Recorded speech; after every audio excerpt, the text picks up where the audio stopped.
સૌને જય સદગુરુ વંદન. અરિહંત નમો, સર્વસિદ્ધ નમો, આચાર્ય નમો, ઉપાધ્યાય નમો, સર્વે સંત નમો, કર જોડી નમો, સદગુરુજીને વારંવાર નમો, સદગુરુજીને વારંવાર નમો. એસો પંચનમોકારો સવ પાવપણાસણો, મંગલાણમ ચ સવ્યેસિમ પડમમ હવૈ મંગલમ. અજ્ઞાનતિમિરાંધાનાં જ્ઞાનાંજનશલાકયા ચક્ષુરુન્મિલિतं યેન તસ્મૈ શ્રીગુરવે નમઃ. મહાદેવ્યા કુક્ષિરત્નમ શબ્દજીતરવાત્મજં રાજચંદ્રમહં વંદે તત્વલોચનદાયકં પ્રભુતત્વલોચનદાયકં.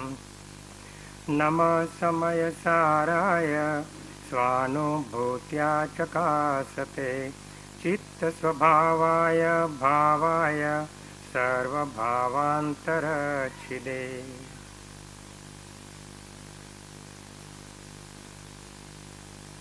બધાને જય સદગુરુ વંદન. આપણે જીવ અજીવની ભૂલ સંબંધી થોડી ધર્મવાર્તા કરીશું. તેમાં કેટલા શબ્દો છે? જીવ, અજીવ, તત્વ અને ભૂલ. તે ચારેની આપણે થોડી થોડી વાતો કરીશું. સૌથી પહેલાં તત્વ વિશે વાત કરીએ તો સર્વજ્ઞ વિતરાગ પરમાત્માએ એમના પૂર્ણ પવિત્ર નિર્દોષ જ્ઞાનની અંદર વિશ્વનું સ્વરૂપ જોયું. અને એ સ્વરૂપ એમણે બે પ્રકારે જોયું. એક બંધારણ રૂપે જોયું કે વિશ્વનું બંધારણ મૂળ 6 દ્રવ્ય રૂપે છે. કયા 6 દ્રવ્યો છે? જીવ અથવા તો જીવાસ્તિકા, પણ જીવ, પૂતગળ, ધર્મ, અધર્મ, આકાશ અને કાળ. આ 6 દ્રવ્યો જ છે. 6 દ્રવ્યો સાથે રહેલા છે, પરસ્પર ઉપગ્રહો, છતાં એકબીજામાં મળતા નથી, એકબીજાનું કંઈ બગાડતા નથી, અને સ્વતંત્ર છે અને અનાદિ અનંત છે, અવિનાશી છે. એમને કોઈ બનાવ્યા નથી, એના કોઈ કરતા હરતા કે ધરતા નથી. એટલે આખું જગત અનાદિ અનંત શાશ્વત સ્વતંત્ર છે. એમાં પરિણમન ભલે થયા કરે. તો પરમાત્માએ વિશ્વનું સ્વરૂપ 6 દ્રવ્ય રૂપે જોયું, બંધારણ રૂપે. એ સિવાય પરમાત્માએ, સર્વજ્ઞ પરમાત્માએ, વિતરાગ પરમાત્માએ વિશ્વનું સ્વરૂપ અવસ્થા રૂપે જોયું. ખાલી બંધારણ જરૂરી છે પણ પૂરતું નથી. એ અવસ્થા એટલે પર્યાય કહો કે જેના 9 તત્વ કહીએ છે. કયા 9 તત્વો છે? જીવ, અજીવ, પુણ્ય, પાપ, આશ્રવ, સંવર, નિર્જરા, બંધ અને મોક્ષ. આ જે છે એ અવસ્થાઓ છે, પલટાતી અવસ્થાઓ. ખરેખર તો આપણે દ્રવ્યને જોઈ શકતા જ નથી. આપણે આત્મા જ નથી જોઈ શકતા. સોનાને આપણે જોઈ શકતા નથી. આપણે ભલે કહીએ આપણે સોનાની અવસ્થા જોઈએ છે. અને કોની અવસ્થા છે? એના ગુણની અવસ્થા છે કે ગુણોની. ખરેખર તો દ્રવ્ય, આપણે અત્યારે આપણો વિષય નથી એટલે ખાલી એક જ વાક્ય લઈ લઈએ કે દ્રવ્ય બીજું કશું નથી પણ એના અનંતા ગુણોનો સમૂહ છે અને દ્રવ્ય કહે છે. દ્રવ્ય અને ગુણ અનાદિ અનંત શાશ્વત શુદ્ધ જ છે, એમાં કાંઈ બીજું થતું નથી. પણ એ જે ગુણની અવસ્થાઓ છે જેને પર્યાય કહે છે એમાં ફેરફાર થયા કરે છે, મલિનતા પણ આવે વગેરે વગેરે. અને એ રીતે આપણે દ્રવ્યને જોઈએ છીએ અને એ રીતે દ્રવ્યની મલિનતા કે એવું બધું હોય છે. જો આપણે આપણો દાખલો લઈએ તો આપણે તે દ્રવ્ય ગુણ પર્યાય અવસ્થા રૂપે છીએ. દ્રવ્ય કયું? તો આપણે ત્રિકાળી શુદ્ધ આત્મા. ગુણો કયા? તો કે જ્ઞાન, દર્શન વગેરે આપણા અનંતા ગુણો. આપણી જે અવસ્થા છે અત્યારે મનુષ્ય આપણી અવસ્થા છે અને આપણે કર્મ પ્રમાણે બીજી જે કોઈ આપણને બધું મેળવ્યું છે તે એની અંદર બધી મલિનતા આવે આપણે અજ્ઞાન, મોહ અને મિથ્યાત્વને લીધે. તો આપણી મલિનતા પણ પર્યાયમાં છે, આપણી શુદ્ધિ પણ એ પર્યાયમાં અવસ્થામાં જ હશે. સમકિત ક્યાં થવાનું નથી કોઈ જગ્યાએ. સમકિત એક અવસ્થા છે કે જ્યારે આપણી શ્રદ્ધા ગુણની પૂર્ણ નિર્મળતા થશે. એવી રીતે મોક્ષ ક્યારે થશે? કે જ્યારે આપણા બધા ગુણોની પૂર્ણતા કે નિર્મળતા થશે ત્યારે. જેમ કે શ્રદ્ધા ગુણની શુદ્ધિ અને પૂર્ણતા 4થા ગુણ સ્થાનકે થશે. જ્ઞાન ગુણની શુદ્ધિ 4થા ગુણ સ્થાનકે અને એની પૂર્ણતા ક્યારે થશે? 12મા ગુણસ્થાનકના અંતે, કે જ્યારે કેવો જ્ઞાન પ્રગટે. ચારિત્રની શુદ્ધિ ક્યારે છે? 4થા ગુણસ્થાનકમાં, પણ એની પૂર્ણતા 14મા ગુણસ્થાનકના અંતે. તો તત્વ આ જે છે અવસ્થા એ ખૂબ અગત્યનું છે. આજે પૂજ્યબેન સૌરમાં ક્ષમાપના બોલ્યા હતા, જેમ જેમ હું સૂક્ષ્મ વિચારથી ઊંડો ઉતરું છું તેમ તેમ તમારા તત્વના ચમત્કારો મારા સ્વરૂપનો પ્રકાશ કરે છે. એ તત્વના ચમત્કારો એટલે શું? કે પોતાની પર્યાયની અંદર, અવસ્થાની અંદર જે શુદ્ધિ થઈને પોતાના ગુણો પૂર્ણરૂપે ખીલી ઉઠે, ખુલે, એની બધી વાત હતી. તો આ રીતે તત્વની જે બધી જરૂરિયાત છે અથવા તો એની અગત્યતા છે, આપણે અવારનવાર આપણે તત્વાર્થ સૂત્ર પણ એનો આપણે ધર્મવાર્તા ચાલી રહી છે અને નવતત્વનો પરિચય. તો એ રીતે આ તત્વ અગત્યનું છે. એ નવતત્વની અંદર પહેલાં 2 તત્વ છે, જીવ ને અજીવ. ખરેખર કહું તો ખરેખર અગત્યના આ 2 જ છે. બાકીની જે 7 જે છે એ જીવ અને અજીવ એ 2 વચ્ચેનો સાયોગિક, હમણાં આદરણીય સુધીરભાઈ આમ ઈશારો દેખાડ્યો એમ, સાયોગિક સંબંધ છે, કાયમી સંબંધ નથી. એવો નૈમિત્તિક સાયોગિક સંબંધ છે. જીવ વિભાવ કરે તો પૂતગલ જળ કર્મનું આવવાનું થાય, એને આશ્રવ કહો, શુભાશુભ પ્રમાણે પુણ્ય પાપ હોય, પછી એનો બંધ પડે, પછી આપણે રોકી રાખીએ તો સંવર થાય, જૂના કર્મને તપથી નિર્જરા કરીએ, પૂર્ણ નિર્જરા થાય ત્યારે આપણને મોક્ષ મળે અને સંવરને બધું. તો એ બધી અવસ્થાઓ બધી દેખાડી છે. તો આજે તત્વનું આપણે જે સમજવું છે એમાં 6 દ્રવ્ય જે છે એ 6 દ્રવ્યની અંદર જીવ જ મુખ્ય દ્રવ્ય છે અને બીજું પૂતગલ. એ બંનેમાં જ સ્વભાવની શક્તિ તો 6 એ 6માં છે. વૈભાવિક શક્તિ આ 2ની અંદર જ છે. બાકીના 4 દ્રવ્યો ધર્માસ્તિકાય, અધર્માસ્તિકાય, આકાશસ્તિકાય અને કાળ અણુ, એની અંદર વૈભાવિક શક્તિ નથી. હંમેશા અનાદિ અનંત શાશ્વત શુદ્ધ જ છે. કોઈ દખલગીરી કરતા નથી બીજા. આ જે 2 છે ને, 2 તોફાની છોકરાઓ, કયા 2? જીવ અને પૂતગળ. એમને કહેવાનું, જીવને શું કહેવાનું? હું એટલે મારો આત્મા અને જળ પૂતગલ કર્મ, એની વચ્ચેની જ આ બધી અથડામણ છે. અને એમાં આપણે કેટલો કાળ ગાળ્યો છે? અનંત કાળ ને અનંત ભાવ ગાળ્યા છે. ને હવે આપણે એટલું બધું નથી ગાળવું. તો એની થોડીક વાત કરી. દરેક 6 દ્રવ્યોને પોતાના અનંત ગુણો છે. એમાં કેટલાક ગુણો સામાન્ય છે, કેટલાક વિશેષ ગુણો છે. જેમ આપણા બધામાં સામાન્ય શું છે? દરેકને 2 આંખ છે, નાક છે વગેરે. વિશેષ શું છે? આપણે પોતાનું નામ હશે કે જે કંઈ બીજા શારીરિક બધા લક્ષણો હોય તે, અને એના આનુષંગિક બધા. તો સામાન્ય તો ગુણો છે. તો સામાન્ય ગુણો 6 કયા કયા છે? તો કે વસ્તુત્વ, જેથી કરીને એનો નાશ ન થાય. અસ્તિત્વ, જેથી કરીને એનો કદી નાશ ન થાય. વસ્તુત્વ એટલે એમાં કંઈક અર્થક્રિયા હોય. પછી ત્યાર પછી દ્રવ્યત્વ એટલે આમાં કંઈક પરિણમન થયા કરે. પ્રમેયત્વ એટલે ભગવાનના જ્ઞાનમાં એ વસ્તુ આવી શકે. અગુરુ લઘુત્વ એટલે એના કોઈ પર્યાયમાં, અવસ્થામાં, ગુણમાં એકબીજા દખલ ન કરે, ઓછું હોતું ન થાય. અનંત કાળ ગયો પણ આપણા અસંખ્ય પ્રદેશમાંથી એક પણ પ્રદેશ ઓછો, વધતો, આગો પાછો થયો નથી. 6 દ્રવ્યો હારે હોવા છતાં કોઈના પ્રદેશો કે પરમાણુમાં કંઈ દખલ કરી નથી. સાથે રહ્યા છે દૂધ ને પાણીની જેમ. એટલે એ અગુરુ લઘુત્વ. અને બીજું સંકોચ વિસ્તાર અને બીજા બધા પણ એના અર્થ છે. અને છેલ્લે છે પ્રદેશ, કે અંદર પરમાણુ અને પ્રદેશનો કે જથ્થો છે તો એને કંઈક ને કંઈક આકાર હોય. આ આવતા 6 સામાન્ય ગુણો છે: અસ્તિત્વ, વસ્તુત્વ, દ્રવ્યત્વ, પ્રમેયત્વ, અગુરુ લઘુત્વ અને પ્રદેશત્વ. એ સિવાય 6 દ્રવ્યોને પોતાના વિશિષ્ટ ગુણો છે, જેથી લક્ષણો આપણે ઓળખી શકીએ. જીવને ચૈતન્યતા છે, ચેતના, ઉપયોગ, એ બીજા કોઈમાં નથી, મુખ્યપણે જ્ઞાન ગુણ. એટલે અજીવ પૂતગલની અંદર કયો છે? સ્પર્શ, રસ, ગંધ અને વર્ણ. ઘણા પૂતગલ પરમાણુ ભેગા થયા ત્યારે શબ્દ આવતો હોય છે. એ સિવાય ધર્મને સ્થિતિ ગતિ સહાયક, અધર્મસ્તિકાને સ્થિતિ સહાયક, કાળને વર્તના સહાયક, પરાવર્તના માટે, અને આકાશ અવગાહના સહાયક. જો બધે સહાયક છે, કોઈ કરાવતું નથી, કરતું નથી. તો આવી રીતના વિશિષ્ટ ગુણો આપણે જોયા. આપણે થોડુંક જીવ દ્રવ્ય વિશે જોઈએ અને પછી આપણે અજીવ દ્રવ્ય વિશે જોઈશું. તો જીવ દ્રવ્યના ઘણા બધા લક્ષણો છે. આપણે ત્યારે જો ધારીએ તો જીવ અજીવની ભૂલ આપણે એક જ વાક્યમાં કહીને આપણો સ્વાધ્યાય લગભગ 30 સેકન્ડમાં પૂરો કરી શકીએ. પણ એવું કરવું આપણે નથી. કારણ કે આપણે એવી રીતે ભેગા નથી થયા કે જેમ તેમ કરીને પૂરું કરવું. એવું નથી કરવું કે અશોકભાઈ પરીક્ષા લેતા અંદર 100 માર્ક આવે. હવે તો સારું છે, પણ આપણે સમજવું છે. અને સમજી અનંત જીવ મોક્ષ ગયા છે. જે સ્વરૂપે સમજ્યા વિના પાયમો દુઃખ ન. એટલે આપણે સમજવું છે. તો જીવના થોડાક લક્ષણો જોઈએ. તો દ્રવ્ય સંગ્રહના પહેલા અધ્યાયની બીજી ગાથામાં જીવના 9 લક્ષણો આપ્યા છે. કેવા કેવા આપ્યા છે?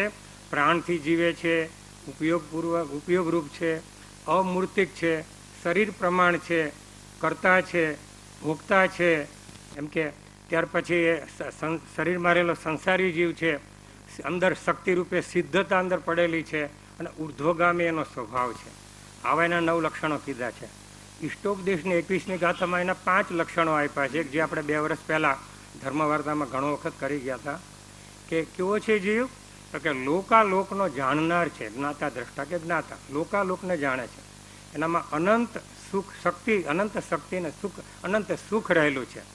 એ પોતે શરીર પ્રમાણ છે, અવિનાશી છે, અને વધારે તો અગત્યનું શું કે સ્વ સંવેદનયુક્ત છે. જીવને આપણા કૃપાદમણા પૂજ્ય શ્રીએ કીધું તેમ ઉપદેશામાં આવે છે કે સમકી આગે આત્મા કે બહાર નથી કોઈને પૂછવા જવું પડે. આપણે આપણી જ વાત કરીએ છીએ. સમકી થયો તો આપણામાં જ થવાનું છે, આપણને જ થવાનું છે, કોઈને પૂછવું પડે? 2 જણને ખબર પડે સમકી થાય ત્યારે કોને 2ને ખબર પડે? કેવળી ભગવાન અને પોતાને. તો એવી રીતે સ્વ સંવેદનયુક્ત છે. આત્મસિદ્ધિની અંદર શું કીધું છે? તો કે 6 પદની અંદર આત્મા છે. કેવો છે? તો કે નિત્ય છે, કર્તા છે, ભોગતા છે, મોક્ષરૂપ છે, અને મોક્ષરૂપ થવા માટેના ઉપાય છે. આત્મસિદ્ધિમાં આગળ શું કીધું છે? કે શુદ્ધ બુદ્ધ ચૈતન્ય ગણ સ્વયં જ્યોતિ સુખધામ, એવા 5-6 લક્ષણો ત્યાં આપી દીધા. પ્રતિક્રમણ સૂત્રની અંદર 15 લક્ષણો આપ્યા છે. અવર્ણે, અગંધે, અરસે, અફાસે, અમૂર્તિ, અવિનાશી, ભૂખ નહીં, દુઃખ નહીં, રોગ નહીં, શોક નહીં, જન્મ નહીં, જરા નહીં, મરણ નહીં, કર્મ નહીં, કાયા નહીં. આવા આત્માના લક્ષણો બધા આપ્યા છે. કોના લક્ષણો આપ્યા છે? મારા આપ્યા છે. સૌ એવી રીતે લેવાનું. જ્યાં સુધી સ્વસન્મુખતા આવશે નહીં, અંતર્મુખતા આવશે નહીં. હમણાં સાહેબે કીધું તો આજે સવારે, અંતર્મુખતા એ જ આપણને મોક્ષની તરફ લઈ જશે. સ્વસન્મુખતા એ પહેલું પ્રાથમિક પગથિયું છે મોક્ષમાં જવા માટેનું, અથવા તો પોતાના સાચા સ્વરૂપની અંદર જવાનું. તો આપણે સ્વસન્મુખ થવાનું. બધી વાત આપણી રામાયણ ચાલી રહી છે, એટલે ઝઘડો થાય ને રામાયણ ક્યાં માંડી છે, એ રામાયણની વાત નથી. આપણી ઓટોબાયોગ્રાફી ચાલી રહી છે, આપણી વાત ચાલી રહી છે. તો આપણે ધૂનો બધી આપણે નિત્યક્રમમાં બોલીએ છીએ. કદાચ આપણે બધા સાથે થોડુંક બોલીએ. શું કીધું છે? કે કેવો છું? કે જ્ઞાતા દ્રષ્ટા શાશ્વત ધામ સચ્ચિદાનંદ છું આત્મરામ. જ્ઞાતા દ્રષ્ટા શાશ્વત ધામ. પછી કેવું કીધું છે? मैं दर्शन स्वरूपी हूँ, मैं सहजानंद स्वरूपी हूँ, હું જ્ઞાન માત્ર પર ભાવ શૂન્ય હું, સહજ જ્ઞાન ઘન સ્વયં પૂર્ણ હું, સત્ય સહજ આનંદ ધામ સહજાનંદ સ્વરૂપી હું. હું ખુદ કાંઈ કરતા ભોગતા પણ પોતે પોતાનો જ કીધો છે.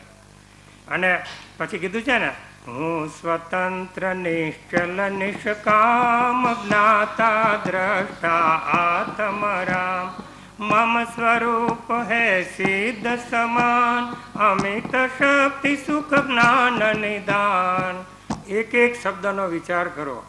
આપણા ગુણોની વાત છે, આપણી વાત છે, આપણા લક્ષણ, આપણે કોણ છીએ, આપણું સ્વરૂપ, આપણા સ્વભાવના જુદા જુદા પાસા. જેટલો જેટલો વિચાર કરી તો કૃપાદેવ કીધું છે ચરિતાર્થ થાય. કયું શું કીધું છે? કયા 4 શબ્દો? કર, વિચાર, પામ. પછી આગળ એક ધૂન આપણે લઈએ છીએ.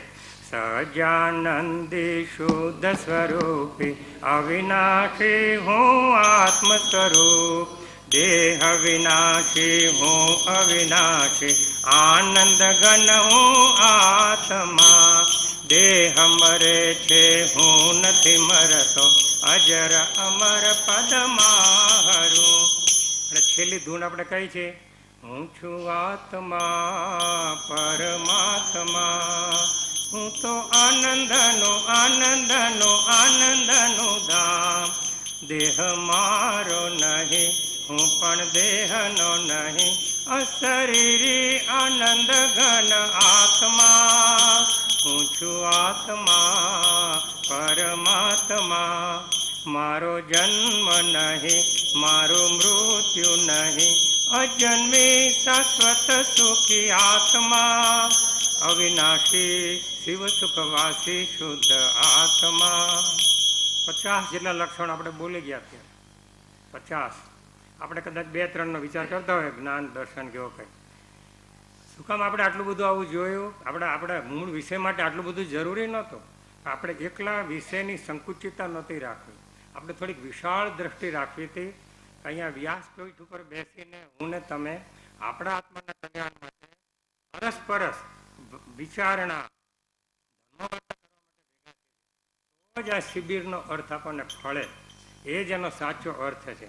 સાહેબજી કહે છે એમ શિબિર 15મી પૂરી થશે, પછી સાચી શિબિર પ્રયોગાત્મક શિબિર શરૂ થશે. આ તો બધી કઈ લબ્ધિ છે અત્યારે આપણે જે કરી રહ્યા છીએ? વિશુદ્ધિ લબ્ધિ. સાહેબજી હમણાં આપણે ફરમાવશે કઈ લબ્ધિ? દેશના લબ્ધિ. અને શિબિર પૂરી થયા પછી બાણાની બહાર નીકળે કઈ લબ્ધિ? પ્રાયોગિક.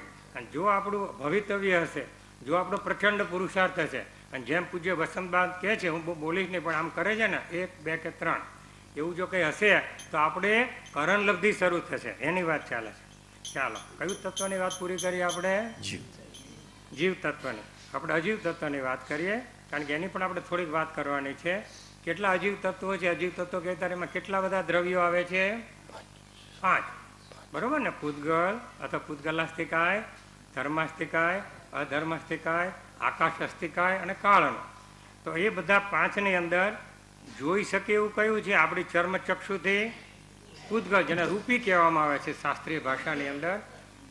જી, પૂતગલ બરાબર છે. બાકીના આપણે જોઈ શકતા નથી. અને મુખ્યપણે 5ની અંદર મુખ્ય જે આપણને સ્પર્શતું કયું તત્વ છે અથવા તો કયું દ્રવ્ય છે? પૂતગલ. કારણ કે એની સાથે જ આપણો વિશેષ સંબંધ રહેલો છે. વિશેષ એટલો કે તોફાનનો સંબંધ. બાકીના હારે આપણે ડાયો સંબંધ છે. બાકીના ધર્મ અધર્મ આકાશને કાળની હારે આપણે નક્કી જ છે. જેમ એક પીઝા કંપની અને એક રેસ્ટોરન્ટ, એટલે એક રેસ્ટોરન્ટ હતી. અમે લોકો એકવાર ગયા હતા ત્યાં ઘણા વર્ષો પહેલાં અમેરિકામાં. ત્યાં એને સાઇન લખેલી કે અમે અમારી બેંક સાથે કરાર કર્યો છે, બેંક પીઝા બનાવશે નહીં, અમે બેંકનો ચેક લેશું નહીં. ટૂંકમાં કહેવાનું હતું કે રોકડા આપવાના છે, પણ એવું સરસ રીતે લખ્યું હતું કે બેંક પીઝા બનાવશે ને એટલે અમારા ધંધામાં ગરબડ નહીં કરે, અને અમે ચેક લેશું ને એટલે અમે એમના ધંધામાં વચ્ચે પડશું નહીં. એમ ધર્મ અધર્મ આકાશ ને કાળ એની અંદર આપણી કોઈ ગરબડ નથી. પૂતગલની સાથે પૂતગલ દ્રવ્યો અનંતાનંત છે. એમાં મુખ્યપણે કયું પૂતગલ દ્રવ્યની યાર આપણે 99.9% સંબંધ છે? આપણો દેહ, જેને ઉદ્ધારિત શરીર કહેવામાં આવે છે, જેને નો કર્મ કહેવામાં આવે છે, એની સાથે આપણો વિશેષ અને વિશિષ્ટ સંબંધ છે. ક્યારનો છે?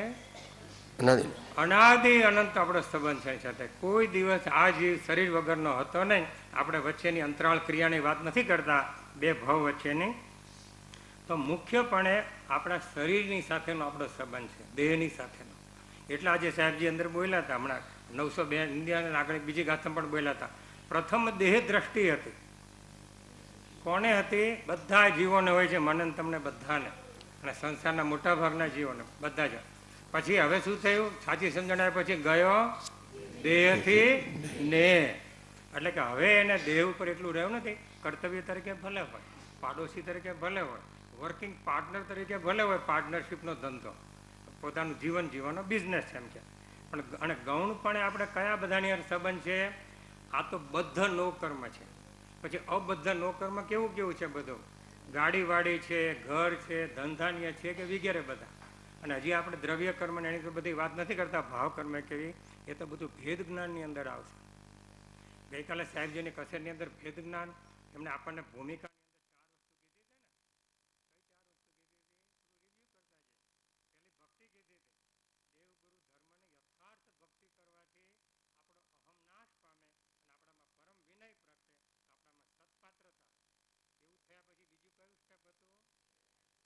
વૈરાગ્ય. જો યથાર્થ ભક્તિ કરી હોય અને એમનું સ્વરૂપ યથાર્થ ઓળખવું હોય, ઓળખાણ, નિશ્ચય અને આશ્રય ત્રણેય કીધું હતું સાહેબજી, તો આપણામાં વૈરાગ્ય પ્રગટે.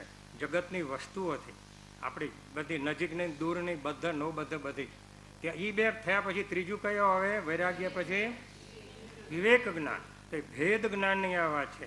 જડ અને ચેતન, સ્વને પર, દેહને આત્મા, કર્મને પછી આગળનું વિમોચન કરવાની બધી વાત હતી. ચાલો, અને પછી ચોથું આપણે શું હતું? એકાગ્રતાનો અભ્યાસ, કે જેમાં આપણી રુચિ ઉપર ભાર હતો, વારંવાર પરિચય કરવાની વાત હતી. એટલે ઘણી વખત આપણે સ્વાધ્યાય સત્સંગ, ઘનિષ્ઠ સત્સંગ શું કામ કરીએ છીએ શિબિરમાં? કે વારંવારનો ફરી ફરી અભ્યાસ કરવાથી અંદર એવી આપણી રુચિ પ્રગટે, અને રુચિ આપણને એવી શ્રદ્ધા તરફ લઈ જાય, જેથી કરીને આપણું અડધું કામ સરળ થઈ જાય. આપણે થોડીક ભૂલ ઉપર જઈએ. ભૂલ એટલે શું? જે વસ્તુ કરવાની હતી તે ન કરી, કયા પ્રમાણે ન કર્યું, જે યોગ્ય હતું ન કર્યું, સાચું હતું એ ન કર્યું, જેમ એ પ્રમાણે ના બધું કર્યું, એટલે કે વિપરીતપણે કર્યું, ઊંધી રીતે કર્યું, ખોટી રીતે કર્યું, એ ભૂલ. અહીંયા આપણે શું શું ભૂલ કરીએ છીએ? અહીંયા આપણે બે ભૂલની આજે વાત કરવાના છીએ. આદરણીય અશોકભાઈ બાકીની ભૂલો વિશે પછી વાત કરવાના છે કાલે, આશ્રવ તત્વને જે કે બીજા તત્વોની થોડી. આજે આપણે જીવ અજીવની ભૂલ વિશે વાત થોડી કરવી છે. તો જીવ તત્વની ભૂલ, જીવ તત્વ એટલે મારું, તો આત્માનો સ્વભાવ, મારો સ્વભાવ તો ત્રિકાળી જ્ઞાન સ્વભાવ છે. અને હજી આપણે પેલું બોલતા હતા જે જીવના ગુણો, એમાં સમયસરની છેલ્લી ગાથા કઈ છે? 38ની 8 વસ્તુ કીધી છે ને આચાર્ય ભગવંતે, એમાં આવશે હું એક શુદ્ધ સદા અરૂપી જ્ઞાન દર્શનમય ખરે, કઈ અન્ય તે મારું જરે, પરમાણુ માત્ર નથી અરે. શ્રી ગીતાજીમાં પણ ભગવાન શ્રી કૃષ્ણ બધું કીધું છે આત્માનું, કે જે આત્મા કપાતો નથી, એને દાયે તેને છેદી ભેદી શકાતો નથી, બળતો નથી, પવનથી ઉડી જતો નથી, વગેરે વગેરે. સાહેબજી તો આખો શ્લોક બોલી ગયા હોત, આ તો આપણા જેવાની વાત છે. તો જીવ એટલે મારો શુદ્ધ જે આત્મા છે એનો ત્રિકાળી જ્ઞાન સ્વભાવ છે. એટલે આપણે બોલી છે કે અશુદ્ધાત્મા શુદ્ધાત્માને અરજ કરે છે. વિચારજો ફરીથી જ્યારે વાંચવાનું આવે ત્યારે, શુક્રવાર કે ક્યારે આવે છે શુદ્ધાત્મા શુદ્ધાત્મા, તો એ વખતે અશુદ્ધાત્મા શુદ્ધાત્માને અરજ કરે છે શું? તો કે જે આપણી અશુદ્ધ પર્યાય છે, આપણા શુદ્ધ દ્રવ્યને કહે છે, તો પોતે જ પોતાને કહે છે. જેથી કરીને અંતર્મુખ થઈને આપણા દોષો આપણને દેખાય, અને આપણા ગુણો પ્રત્યે આપણો દ્રષ્ટિ જઈને એ ગુણો પ્રત્યે આપણો અહોભાવ થઈને ગુણો આપણામાં પ્રગટે અને આપણા દોષો દૂર થાય. ચાલો, તો આપણે વિષયાંતર બહુ નથી કરવું, પણ થોડુંક પ્રાસંગિક આનુષંગિક હતું. તો આપણો મૂળ જીવનો એટલે મારા આત્માનો, મારા શુદ્ધાત્માનો ત્રિકાળી જ્ઞાન સ્વભાવ છે. અને જ્ઞાયક ભાવ છે એ જાણવાનો, એટલે કે ખરેખર તો મારે આત્માને જાણવો છે. એના બદલે આપણે શું કરું છું? દેહને જાણું છું. દેહ વિશે બધું જાણું છું. મારી હાઇટ કેટલી, વેઇટ કેટલી, ક્યારે આ કરચલી પડી, દાઢી કરવાનો ટાઈમ થયો છે, વાળ ધોળા થયા, છાપરું ધોળું થાય છે, નળિયા ખરવા માંડ્યા છે અહીંથી, બરાબર ને? અને બધી નોટિસ આવવા માંડી છે, દાંતની, ઢીંચણની ને બેકની ને બધી, L4 L5 CO C4 C5 બધું. તો કહેવાનું એમ હતું કે દેહનું બધું જાણીએ છીએ, આત્મા નથી જાણતા. એવું કેમ થાય છે? અનાદિકાળથી આપણો પરિચય શરીર સાથે છે, અને આપણે ઇન્દ્રિયો સાથે આપણને ઇન્દ્રિયો મળેલી છે. ઓછામાં જે એક ઇન્દ્રિય સ્પર્શેન્દ્રિય, અને પછી જેમ જેમ ત્રસપર્યામાં આગળ વધ્યા એમ પછી આપણને સ્પર્શેન્દ્રિય, રસનેન્દ્રિય, ઘ્રાણેન્દ્રિય, ચક્ષુઇન્દ્રિય અને શ્રોત્રેન્દ્રિય, એમ આપણે ઇન્દ્રિયોથી કંઈક ને કંઈક બધું પકડવા માંડ્યા. જ્ઞેય તો પકડવા જેવો આત્મા તો હતો નહીં. એ તો સમાધિ સત્સંગમાં કીધું છે કે જે મને દેખાતો નથી એની સાથે હું કેવી રીતે વાત કરું, અને જે મને દેખાય છે એની સાથે વાત કરવા જેવું નથી. બહુ સુંદર ગાથા છે, વાંચો સમાધિ સત્સંગમાં. તો હવે અહીંયા કહે છે કે એટલે ઇન્દ્રિયો તો હંમેશા બહિર્મુખી જ છે. એટલે આપણા 12 તપની અંદર જે પહેલાં 6 બાહ્ય તપ છે, એમાં 5મું તપ કયું છે? સલિનતા. પછી કાંઈક તો અથવા તો 5મું કાંઈક 6ઠું સલિનતા, ક્યાંક ક્યાંક ક્રમ બદલે છે. સલિનતા એટલે જે ઇન્દ્રિયો બહાર હતી એને અંદર જવાનું. નિયમ આસન પ્રત્યાહાર જે છે ને 8 અંગની અંદર, યોગના અષ્ટાંગ યોગમાં પતંજલિમાં પ્રત્યાહાર એટલે જે ઇન્દ્રિયો બહિર્મુખી છે એને ધીમે ધીમે સંકોરીને ઘણા વિષયોને ઘણા વિકલ્પોમાંથી એક વિષયને એક વિકલ્પ કરીને હવે યુટર્ન લેવાનો છે. કૃપાળુદેવ કીધું છે, હવે અત્યાર સુધી જે કર્યું એ કરતા હવે અટકો, યુટર્ન લ્યો. તો અહીંયા વાત એમ ચાલતી હતી કે આપણે જે જાણવાનું છે, આપણે દેહને જ જાણીએ છીએ કે એ જ આપણને દેખાય છે. અને એટલે આપણને હંમેશા શરીરની વાસના રહેલી છે. વાસના એટલે શું? શરીર તે હું, શરીર તે મારું, શરીરની ક્રિયા હું કરી શકું, શરીરને હું ધારું તે કરી શકું, શરીર સારું તો હું સારો, શરીર ખરાબ તો ખરાબ, શરીર માંદું તો હું માંદો, શરીર સાજું તો સાજું, પહેલું સુખ તે જાતે નહીં રહ્યા, વગેરે. એટલી બધી એટલે કૃપાળુદેવે આખો નીચોડ મૂકી દીધો જીનાગમનો. શું કીધું? સાથે બોલીએ. છૂટે દેહાધ્યાસ તો નહીં કરતા તું કર્મ, નહીં ભોગતા તું તેહનો, એ જ ધર્મનો મર્મ, એ જ ધર્મથી મોક્ષ છે. તું છો, હું છું મોક્ષ સ્વરૂપ. જો છૂટ પણ એની કન્ડિશન આગળ આપી, છૂટે દેહાધ્યાસ. તો એટલે આપણે શું કર્યું? તો આમ તો જીવ અને અજીવની ભૂલો બંને એકબીજાની સાથે સંકળાયેલી છે, એક સિક્કાની બે બાજુ છે. જેમ કે આપણે કોઈ મિત્ર આવ્યો હોય ને પછી આપણે એને વળોટાવા જઈએ, ચાલતા ચાલતા જતા હોય તો આપણે આમ આવજો આવજો આવજો કરતા જઈએ, દૂર દૂર દૂર દૂર જાય છે, નાનું નાના થતા જાય, ટપકું થતું જાય. પછી આપણે કહીએ એ દેખાતો બંધ થયો ત્યાં સુધી હું જોતો રહ્યો, એ દેખાતો બંધ ન થયો ત્યાં સુધી હું જોતો રહ્યો. બંને હરખી જ વસ્તુ છે. એનું વિમાન વિધેયાત્મક ને નિષેધાત્મક. તે મારો મિત્ર ચંદુ દેખાતો બંધ થયો ત્યાં સુધી હું જોતો રહ્યો, મારો મિત્ર દેખાતો બંધ ન થયો ત્યાં સુધી હું જોતો રહ્યો. એમ જીવ અજીવની ભૂલ એવી છે કે બંને એક જ સરખું છે. આપણે કોને કઈ દ્રષ્ટિથી જોઈએ છે. જીવને કેન્દ્રમાં રાખી તો જીવની ભૂલ, અજીવને કેન્દ્રમાં રાખી તો અજીવની ભૂલ. એમાં કંઈ બહુ મોટી વસ્તુ છે નહીં. જેમ કે દેહમાં આત્મબુદ્ધિ કરવી અને આત્મામાં દેહ બુદ્ધિ કરવી. પણ જીવને એટલી બધું એની સાથે જોડાયું છે. એક ભાઈ નાટકમાં રહ્યા હતા અને એમને પાત્ર આપવામાં આવ્યું હતું રાણા પ્રતાપનું. પ્રતાપભાઈ નથી એટલે એમની વાત નથી એમ નહીં, પણ એમ કે એમને એ નાટકમાં કદાચ જોવાનીમાં રહ્યા છે તો. અને એ ભાઈને પછી બધું રિહર્સલ ચાલતું હતું અને નજીક આવતો ગયો સમય નાટકનો, એટલે પછી તો ડ્રેસ સાથે કરવાનો હતો. એટલે એક દિવસ બપોરના એ ભાઈને એવું રિહર્સલ હતો, એટલે બરાબર આમ ઢાલ ને ભાલો ને તરવાર ને છરી ને બધું બરાબર બાંધીને ડ્રેસ પહેરીને અને પછી એવી રીતે બધું રિહર્સલ કરીને પછી અને આમ તો પાછા કડકા એટલે બસમાં પાછા જતા હતા.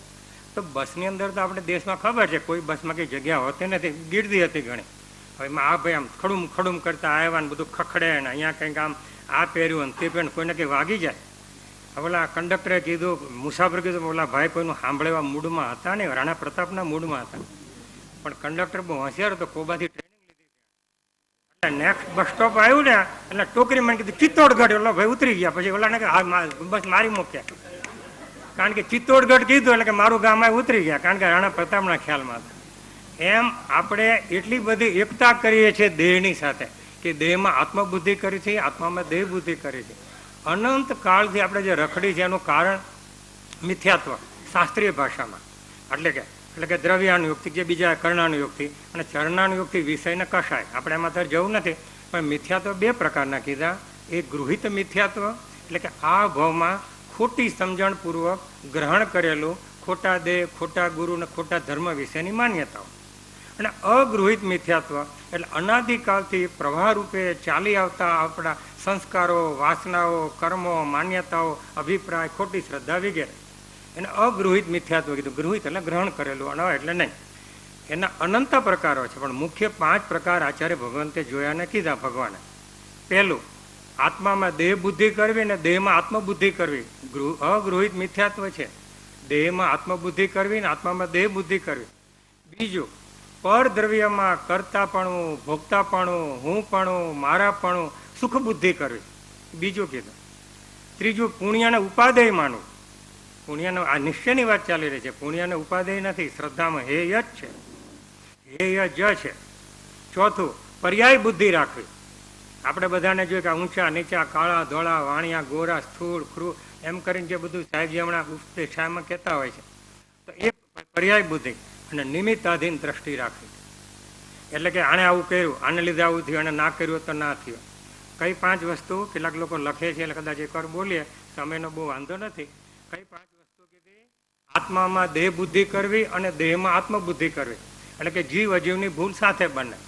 બીજું કયું કીધું? પરદ્રવ્યમાં હુંપણું, મારાપણું, કરતાપણું, ભોગતાપણું અને સુખ બુદ્ધિ કરવી.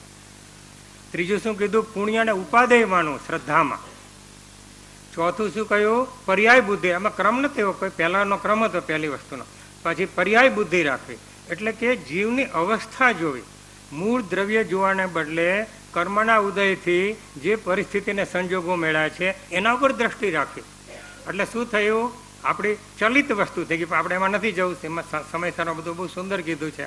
અને એવું કરવાથી કોઈ દિવસ આપણને આત્માની પ્રાપ્તિ ન થાય, કારણ કે ધ્રુવ વસ્તુ પર નજર રાખવાની છે, પોતાના શુદ્ધાત્મા ઉપર. અને પછી નિમિત્તાધીન દ્રષ્ટિ, નિમિત્તને દોષ દેવાનો. એક જગ્યાએ આચાર્ય ભગવંતે એવું કીધું હતું કે જ્યારે આપણને જો આ એક સંકિતની કસોટી, સાહેબે તો 9 કસોટી આપી છે જીવન વિજ્ઞાનની, આની અંદર 168માં પાને, પણ આપણે એક બીજી કસોટી આચાર્ય ભગવંતે બહુ સરસ આપી હતી. જ્યારે જગત નિર્દોષ લાગે ત્યારે સમજવું કે આપણી સાચા ધર્મની શરૂઆત થઈ છે. જ્યાં સુધી જગત, અને જગતની અંદર નિમિત્ત આવી ગયું, પડોશી આવી ગયા, પતિ પત્ની પુત્ર મા બાપ મિત્રો બધા આવી ગયા, જગત નિર્દોષ લાગે એ જ એની સાચી શરૂઆત છે. ચાલો, તો વાત બધી આની ચાલતી હતી કે કેવી રીતે દેહમાં આત્મબુદ્ધિ ને આત્મામાં દેહ બુદ્ધિ. તો પહેલાં અત્યારે જીવ તત્વની ભૂલની અંદર આપણે એ જોઈ રહ્યા હતા કે આપણો સ્વભાવ ત્રિકાળી ધ્રુવ શુદ્ધ આત્માનો સ્વભાવ પોતાને જાણવાનો છે સ્વરૂપ, એના બદલે દેહને જાણે છે. એટલે પછી એ કેવું કીધા કરે, એની આખી દ્રષ્ટિ બધી પર્યાય ઉપર જવાની. એટલે કે હું ગોરો, હું કાળો, હું વાણિયો, હું બ્રાહ્મણ, શું કર્યું એણે દેહને આત્મામાં સ્થાપિત કર્યો. દેહ કંઈ કાળો ગોરો નથી, દેહ કોઈ વાણિયો ક્ષત્રિય વૈશ્ય શુદ્ર નથી, દેહ કોઈ ધનિક કે નિર્ધન નથી, દેહ કોઈ નિર્બળ કે બળવાન નથી, આત્મા આમીન માફ કરજો. તો શું કર્યું કે દેહના જે બધા લક્ષણો છે, દેહને આશ્રિત જે બધા બનાવો છે, આમ તો આપણું સમસ્ત જીવન દેહને આશ્રિત જ છે. એટલે મહાત્મા કબીરજીએ શું કીધું, આપ મુવા પીછે ડૂબ ગઈ દુનિયા. એટલે કારણ કે અત્યારે જે કંઈ આપણું છે, બેંક એકાઉન્ટથી માંડીને તે આપણું નામ, આપણા કુટુંબીજનો, આપણી વસ્તુઓ, અને અહીંયાથી વિદાય લીધા પછી અઠવાડિયાની અંદર તો ઘરની બધી વસ્તુઓ નીકળી જશે, કપડાં અને પર્સનલ વસ્તુઓ અને બધી. એ નામ નિશાન લગભગ નહીં રહે. 6-12 મહિના થશે પછી ભાગ્યે જ યાદ રહેશે. ફોટો રાખ્યો છે, તિથિ આવશે ત્યારે કૂતરાને રોટલા નાખી દેશે, ગાયને ખડ નાખી દેશે, બરાબર. કાં તો અહીંયા આત્મસિદ્ધિનું પારાયણ રાખશે બોમાં. પણ કહેવાનું મારું શું થયું કે, અને એટલે ભરત ચક્રવર્તીનું નામ લખાવા ગયા, નામ જગ્યા નહોતી, તંજના નામ ભૂસી નાખ્યા હતા, એમનું નામ લખાણું. એમ આપણું નામ ભૂસાવાનું જ છે. નામની અરે નામ તો આપણું કર્મકૃત વ્યક્તિત્વ છે, આપણે એમાં પડવાની જરૂર જ નથી, વિકલ્પની જરૂર નથી. ઉપજે મોહ વિકલ્પથી સમજતા સંસાર. તો વાત એમ ચાલતી હતી કે આત્મામાં આપણે આવી દેહ બુદ્ધિ કરી છે. કારણ કે આત્મા એવી રીતે દેહમાં આત્મબુદ્ધિ કેવી રીતે કરીએ છીએ, તો કે જુઓ, જન્મે છે કોણ? દેહ જન્મે છે. 67 વર્ષ પહેલા મહેન્દ્ર જન્મ હતો, હું નહોતો જન્મ, હું તો ક્યાંક હતો, એની સાથે આવી ગયો. એવી રીતે થોડાક સમય પછી, ખબર નથી, કદાચ કાલ સવારે, આજ સાંજે કે 2-5 મહિના વર્ષો ખબર નથી, મહેન્દ્રની વિદાય થશે તો મહેન્દ્રનું મૃત્યુ થશે. જોકે બાય ધ વે આપણે સાધકોની શબ્દકોશમાં મૃત્યુ શબ્દ હોય જ નહીં. શું હોય? ભવાંતર હોય, ટ્રાન્સફર કહે છે અંગ્રેજીમાં એને. મૃત્યુ શબ્દ સમહાવ આપણા સંસ્કાર કુસંસ્કાર એવા પડ્યા છે કે આમ હાવ લાગે છે, ભૂત જેવું. પણ ભવાંતર, આપણે કુબામાંથી નીકળીને લોસ એન્જલસ ગયા, ત્યાંથી નીકળીને લંડન ગયા, અહીંયાથી મુંબઈ આવ્યા, પૂના ગયા, બસ એવી રીતે જવાનું. જ્યાં જઈએ ત્યાં આપણો સદાચાર, આપણા સંસ્કાર, આપણી સમજણ, આપણી શ્રદ્ધા, આપણી સાધના ચાલુ જ રહે, ચાલુ જ રાખવાની. અને સાહેબ હશે જ્યાં જ્યાં હોય તેમને પકડી લેવાના પાછા, અહીંયા જેમ પકડ્યા છે. હા, જે કોઈ આપણને જ્ઞાની ગુરુ કે ઊંચા સાધકો આપણાથી મળે એ રીતે પકડીને આપણે વહેલા 1, 2 કે 3 ભાવની અંદર બરોબર છે. જો 5મો આરે ઊંડા અવસરપીણી કાળ હોવા છતાં આ ક્ષેત્રકાળમાં સાહેબજી હાથમાં ગુરુસ્થાનકની વાત કરે છે, પહેલો અડધો ભાગ. આપણી દ્રષ્ટિએ એક અવતારીપણાનો કોઈ નિષેધ નથી શાસ્ત્રમાં. તો કેમ આપણે એક અવતારીપણું ના લઈ શકીએ? અહીંયા આપણને ભગવાન મળ્યા છે, શાસ્ત્ર મળ્યા છે, ધર્મ મળ્યો છે, ગુરુ મળ્યો છે, આત્મા મળ્યો છે, બધું મળ્યું છે. ચોક્કસ મળે છે, મળશે, મળી શકશે. ચાલો, વાત એમ ચાલી રહી હતી કે આપણે દેહનું જન્મ મૃત્યુ થાય છે, પણ છતાં આપણે કે હું જન્મો, હવે મારું મૃત્યુ થશે છેલ્લી ઘડીએ. પણ નવનીતભાઈ કીધું હતું કે ઓલા ભાઈને પૂછ્યું છેલ્લી ઘડીએ તમારે કોઈને બોલાવવા છે હવે, કે તમારે ત્યાં સારા ડૉક્ટરને બોલાવો કે. પછી તો જવા દો, પણ છેલ્લી ઘડીએ છેલ્લી ઘડીએ કે મારે આને બોલાવો, ભાણિયાને બોલાવો, દીકરાને બોલાવો, અમેરિકાથી તો નહીં આવે પણ અહીંથી બોલાવો, ભાઈ અમદાવાદ રહે એને બોલાવો. શું બોલાવીને કામ? જીવ અવગતે જશે નેતા, અહીંયા જીવ અવગતે જશે એમ બોલે. સાચી વાત. ઓલા છેલ્લી ઘડીએ કીધું બાપા હવે ભગવાનનું નામ લો, આખી જિંદગી નહોતું લીધું. સારું કીધું, ભગવાન ભાઈ પાસે આપણે 500 રૂપિયા લેણા છે કે હું એ નથી કહેતો, હું તો ઈશ્વર ઈશ્વર ભાઈ પાસે 1400 રૂપિયા લેણા છે. એટલે હવે જેની દ્રષ્ટિ જ આવી છે, જેના કુસંસ્કાર આવે છે, આપણે ક્યાં આપણો પત્તો ખાય? અને એનો આપણી વાત નથી હો, આપણે તો ચાલો. તો વાત એમ ચાલતી હતી કે દેહનો જન્મ છે. ધારો કે તાવ આવ્યો તો તાવ કોને આવે છે? આત્માને આવે છે. અવર્ણે અગંધે અરસે અફાસે અમૂર્તિ અવિનાશી, ભૂખ નહીં, દુઃખ નહીં, રોગ નહીં, શોક નહીં, જન્મ નહીં, જરા નહીં, મરણ નહીં, કર્મ નહીં, કાયા નહીં. તો આત્માને રોગ શેનો? આત્માને ભૂખ છે નહીં, આત્માને તાવ શેનો, જન્મને મૃત્યુ શેનો? આપણે સમજતા નથી, સમજી છીએ તો આપણે એને શ્રદ્ધતા નથી. અનાદિકાળ શું કીધું છે 166 અંદર, અનંતકાળમાં સત મળ્યું નથી. એટલે કે સત જેને પ્રગટ કર્યું છે એવા સત્પુરુષ મળ્યા નથી. મળ્યા છે તો સુણ્યું નથી, મળ્યા છે ને સુણ્યું છે તો શ્રદ્ધું નથી. એટલે આપણે આંટા ફેરા મારીએ છીએ. હવે એવું નથી કરવું. ચાલો, તો વાત બધી એમ ચાલતી હતી કે આવી બધી આપણી ભૂલો છે, આ બધી મુખ્ય ભૂલો છે. બાકી તો બધું દીકરામાં મારાપણું કરવું, સાહેબ આમ કરે છે ને, આમ દીકરાને માને વાત કરે છે, એને માતાને પિતાને બધાને દાખલો. એવી રીતે ગાડી હોય, વાડી હોય, બધાની અંદર આપણે હુંપણું કરી, મારાપણું કરી, એ બધી આપણી જીવ અજીવની ભૂલો જ છે. તમે જો દેહને કેન્દ્રમાં રાખો તો અંદર આત્માનું આરોપણ કરવું કે હું જૈનમાં હું મરી ગયો, મને તાવ આવ્યો, એ શું કર્યું? દેહમાં આત્મબુદ્ધિ કરી. પણ આપણે આત્માને કેન્દ્રમાં રાખો અને પછી એમ કહો કે હવે મારું નામ મહેન્દ્ર છે, આનું આટલી ઉંમર છે, તો મેં શું કર્યું? આત્મામાં દેહ બુદ્ધિ કરી. એમ કે કહેવાનું એટલે હું શરીરનું કંઈ કરી શકે, એટલે કે હું શરીર છું એવી જે માન્યતા જે છે એ આત્મામાં દેહ બુદ્ધિ કરે. આત્મા તો દેહ સ્વરૂપ છે નહીં, થઈ શકે એવી કોઈ વ્યવસ્થા નથી. તો શરીર હું આત્માનું કંઈ કરી શકું છું બહારની. એટલે જ આપણે સાહેબજી ઘણી વખત કહેતા હોય છે કે આપણે કંઈક બહારની ધાર્મિક ક્રિયાઓ કરીએ તો જો અગૃહિત મિથ્યાત્વનો બીજો પ્રકાર છે. એ ક્રિયાઓ કેવો છે કે બહારની ધર્મ ક્રિયામાં ધર્મ માનવો એને અગૃહિત મિથ્યાત્વ કીધું છે, કારણ કે તે જડની ક્રિયા છે. પણ એની અંદર જો આપણે ભાવ ભેળવીએ તો ચોક્કસ આત્માની ક્રિયા થાય. એટલે પેલાનો નિષેધ નથી, ખાલી એનું સ્વરૂપ સમજવાની જરૂર છે. એનો નિષેધ બિલકુલ નથી. કોઈ ધર્મક્રિયાનો નિષેધ કોઈ જ્ઞાની પુરુષો કે આચાર્ય ભગવંતો કે ગુરુદેવ કે ભગવાન કે કૃપાદેવ કરે જ નહીં. પણ એની અંદર ધર્મ બુદ્ધિ માનવાની જરૂર નથી, અથવા તેનું યથાર્થ સ્વરૂપ સમજવું. તો વાત આની બધી એમ ચાલતી હતી કે આપણે અંદર જે હુંપણું ને મારાપણું કરીએ છીએ, પર પદાર્થના જે પરિણામ છે એ મારા પરિણામ છે, મેં કર્યું. એટલે હુંપણું ને મારાપણું આવ્યું, કરતા ને ભોગતાપણું. સમયસાની 18, 19, 20, 21 4 ગાથાઓ જોજો. આ મારું હતું ને મારું છે, હું એનો હતો, હું એનો છું, આ મારું થશે, એમ કરી કરીને 3 ગાથા કરીને 4થી ગાથામાં આચાર્ય દેવ ઉપસંહાર સરસ કર્યો છે એનો, હું ને મારાપણાનો, આપણા ભ્રમનો. તો આવી રીતે આપણે ખૂબ વિચાર કરવાનો. હવે છેલ્લી એક વાત કરી, પંડિત ટોડરમલે જે બહુ સુંદર બધી થોડીક વાતો કરી છે કે ચાલો મોટા ભાગના સંસારી જીવો તો આવું બધું સમજતા જ નથી, પણ આપણે સાધકો છીએ. અહીંયા બધા હાઈસ્કૂલ ગ્રેજ્યુએટ છે, કોલેજ ગ્રેજ્યુએટ છે, પીએચડી ઘણા બેઠા છે, તો અને પોસ્ટ ગ્રેજ્યુએટને બધા. એટલે આગળ વધેલા સાધકો છે, સ્વાધ્યાયકારો છે. સમજ્યા કે ભાઈ ચાલો આ દેહ છે, આત્મા છે, દેહમાં આત્મબુદ્ધિ ન કરવી વગેરે વગેરે વગેરે. પણ અંદર ભાવ ભાષણ નથી, ભાવ ભાષણ નથી. અને ભાવ ભાષણ વિના કોઈ, કારણ કે આપણો સમગ્ર આપણો ધર્મ, આપણે પોતે ભાવ સ્વરૂપ છીએ. તત્વ સૂત્રના બીજા અધ્યાયનું પહેલું સૂત્ર કીધું છે કે આ જીવ કેવો કીધો છે? આ કે 5 ભાવ સ્વરૂપ જ છે. એટલે કે એની ભૂમિકા પ્રમાણે દરેકના 5 ભાવ એવું જરૂરી નથી, ઔદયિક, ઔપસામિક, ક્ષાયુપસામિક, ક્ષાયિક અને પારિણામિક. તો આપણે તો ભાવ સ્વરૂપ છે.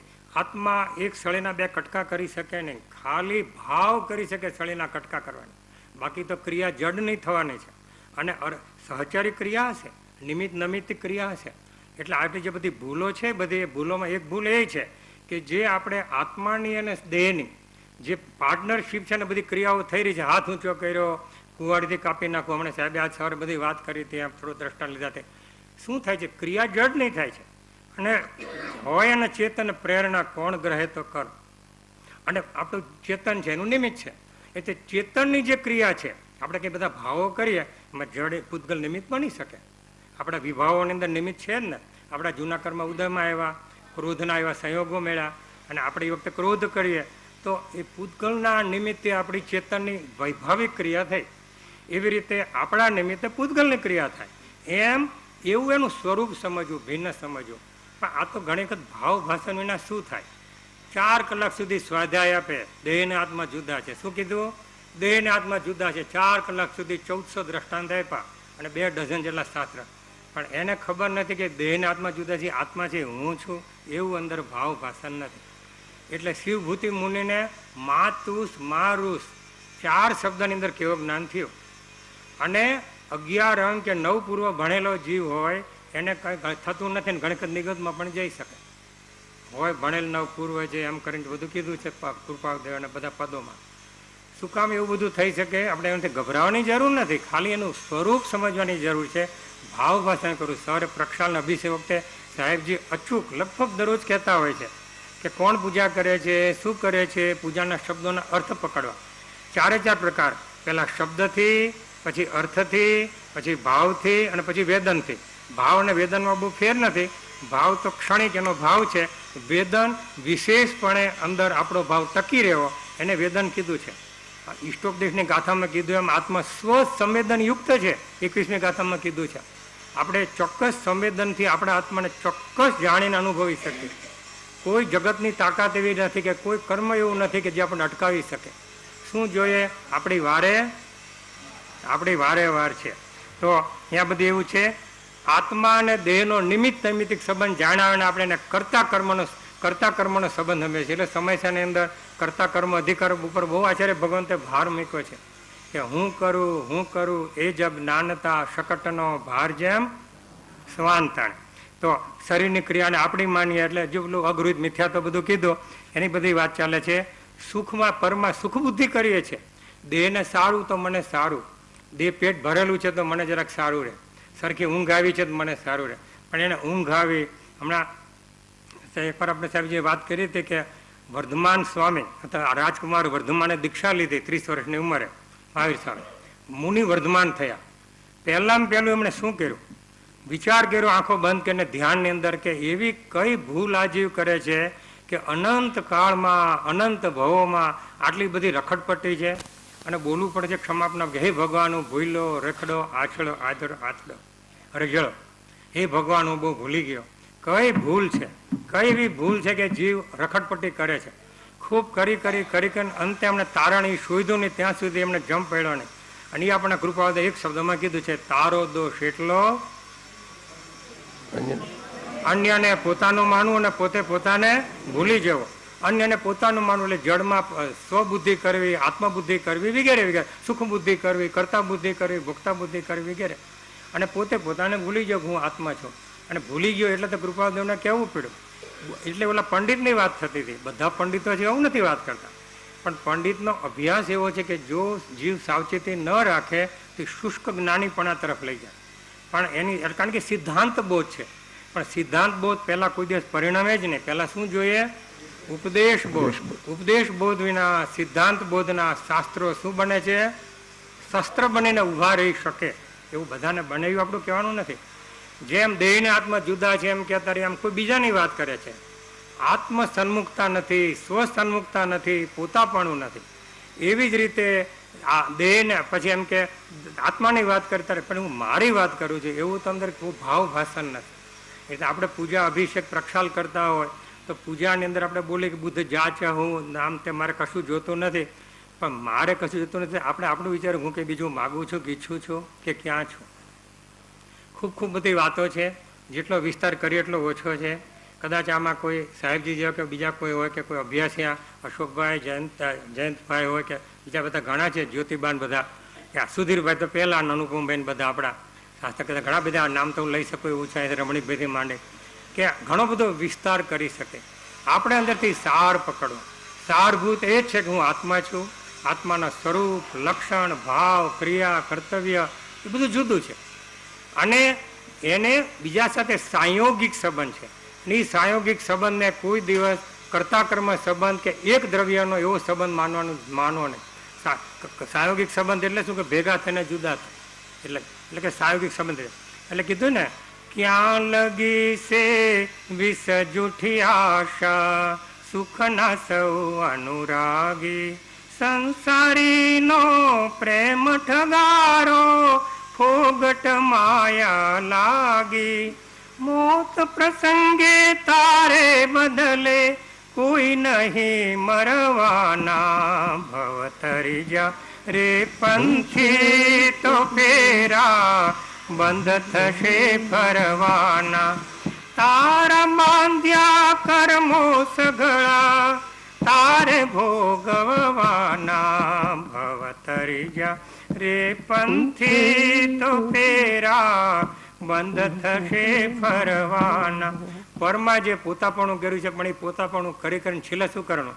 જે કાંઈ તારું માન્યું તે તો પાછળ અહીં રહી ગયું. જે કોઈ તારા માન્યા તે તો પાછળ અહીં રહી ગયા. એક પંખી આવીને ઉડી ગયું. એક વાત સરસ સમજાવી ગયું. એક પંખી આવીને ઉડી ગયું. આપણા બધા પંખી ઈષ્ટોપદેશમાં કીધું એમ ઝાડ ઉપર રાત સાંજ વેળાએ ભેગા થાય છે, જુદી જુદી દિશાએ અને દશાએથી, અને સવારે પાછા છૂટા પડે છે. એમ જ છૂટા પડવાનું છે. પણ સત્સંગી જીવોનો સંગ ઘણા ભવ સુધી ચાલુ રહે છે. એવું નેમનાથ ભગવાને રાજુલનું જોયું, મહાવીરને ગૌતમનું જોયું, એવું આપણે ઋષભદેવ ભગવાનને એની સાથેનું જોયું, જીવાનંદ વૈદ્યને બધું, મલિનાથ ભગવાનને મહાબળ પ્રમુખને બધાનું આપણે જોયું. એવું આપણા બધાનો પણ ચાલુ રહે. કારણ કે આપણા સંબંધમાં કોઈ સ્વાર્થ નથી, કોઈ મોહ નથી, અથવા ન હોવો જોઈએ. અને એટલે આ નિસ્વાર્થ નિર્દોષ આત્મિક સંબંધ સામાન્ય રીતે ચાલુ રહે છે એવું શાસ્ત્રોમાં કથન છે. બસ વિશેષ તો કંઈ નહીં. શરીરની અવસ્થાઓ તે મારી નથી. અને પર્યાયની આપણે બધી ઘણી બધી વાતો કરી છે. આપણે અહીંયા આપણી ધર્મ વાર્તા પૂરી કરીએ છીએ. આજની ધર્મ વાર્તામાં સર્વજ્ઞ વિતરાગ પરમાત્મા અને અનંત આચાર્ય જ્ઞાનીઓ, પરમ કૃપાળુદેવ, આપણા ગુરુદેવ પૂજ્ય શ્રી આત્માનંદજી, એમના કોઈના પણ આદેશ ઉદ્દેશ કે ઉપદેશથી કે પણ ઓછોથી વિપરીત થઈ હોય, એમના પ્રત્યે જાણતા અજાણતા અવિનય અભક્તિ અસાધના થઈ હોય, તો મને તમને સૌને અનંત અરિહંસિત કલિપ્રભુની સાક્ષીએ અને મારા તમારા શુદ્ધ આત્માની સાક્ષીએ તત્સમિચ્છામિ દુક્કડમ. સર્વને જય સદગુરુ વંદન, જય પ્રભુ, જય જિનેન્દ્ર.